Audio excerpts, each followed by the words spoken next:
कई बार ऐसा होता है कि हम किसी ख़ास मेडिकल स्टोर से दवाई लेते हैं और हैरानी की बात ये होती है कि बीमारी बहुत जल्दी ठीक हो जाती है। निजी तौर में मैं कई ऐसे लोगों को जानता हूँ जिन्होंने अपने भरोसे के कुछ मेडिकल स्टोर चुने हुए हैं और वहीं से दवाई लेना प्रेफर करते हैं। उन्हें लगता है कि वहाँ मिलने वाली दवाइयाँ असर करती हैं। सरकार भले ही कभी खुलकर ये बात ना बता पाए कि हमारे आसपास नकली दवाइयों का गोरख धंधा कितने बड़े स्तर पर चल रहा है, लेकिन सच यही है कि ये खेल कहीं ना कहीं हमारे बीच ही चल रहा है और कई दवाइयाँ लेने के बाद हमारी बॉडी, हमारा दिमाग या यूं कहें कि हमारी अंदरूनी समझ खुद इशारा करने लगती है कि कुछ ना कुछ तो गड़बड़ है। बीमारी जस की तस बनी रहती है, दवा असर नहीं करती और मन में सवाल उठता है कि गलती दवा की है या हमारी किस्मत की है। ये वही पल होता है जब एहसास होता है कि नकली दवाइयों का खेल सिर्फ खबरों तक सीमित नहीं है, बल्कि हमारी रोजमर्रा की जिंदगी और सेहत से सीधा जुड़ा हुआ है। यूट्यूबर जो है आज लोगों के लिए रोजगार और सीखने का एक जरिया बना हुआ है, वहीं इसका एक खतरनाक पहलू सामने आया है। ऐसा ही एक चौंकाने वाला मामला सामने आया है जहां अनपढ़ या यूं कहें कि बहुत कम पढ़े लिखे युवकों ने यूट्यूब वीडियो देखकर नकली दवाइयों का ऐसा धंधा खड़ा कर लिया कि करोड़ों रुपए की संपत्ति बना ली। हैरानी की बात यह है कि जिन दवाइयों पर लोग अपनी सेहत को लेकर भरोसा करते हैं, वही दवाइयाँ महज ₹1.5 1 की लागत में बनाकर पूरे देश में बेची जा रही थी।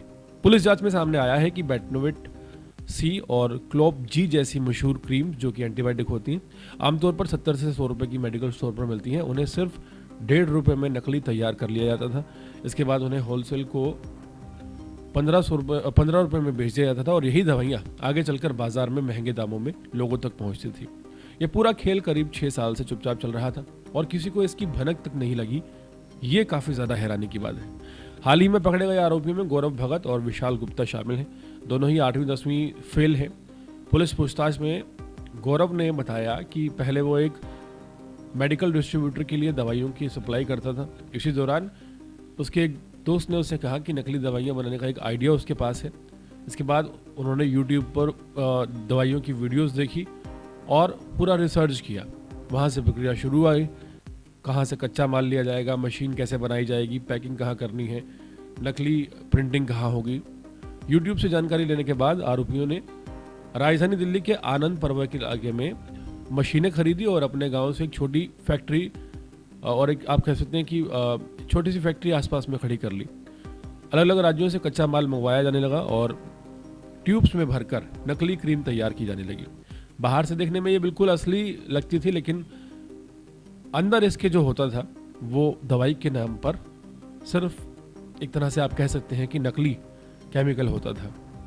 पुलिस की छापेमारी में 358 किलोग्राम तैयार नकली ये ट्यूब्स बरामद हुई हैं, जो बताती हैं कि धंधा कितने बड़े पैमाने पर चल रहा था। जांच में सामने आया कि इस गोरख धंधे में आरोपियों ने ठगी करते हुए करोड़ों रुपए की संपत्ति खड़ी कर ली। अब पुलिस इनकी संपत्तियों को अटैच करने की तैयारी कर रही है। इस मामले ने एक बार फिर ये सवाल खड़ा कर दिया है कि लोगों की सेहत से खिलवाड़ करने वाले इस नेटवर्क को आखिर इतने सालों तक किसका संरक्षण मिलता रहा।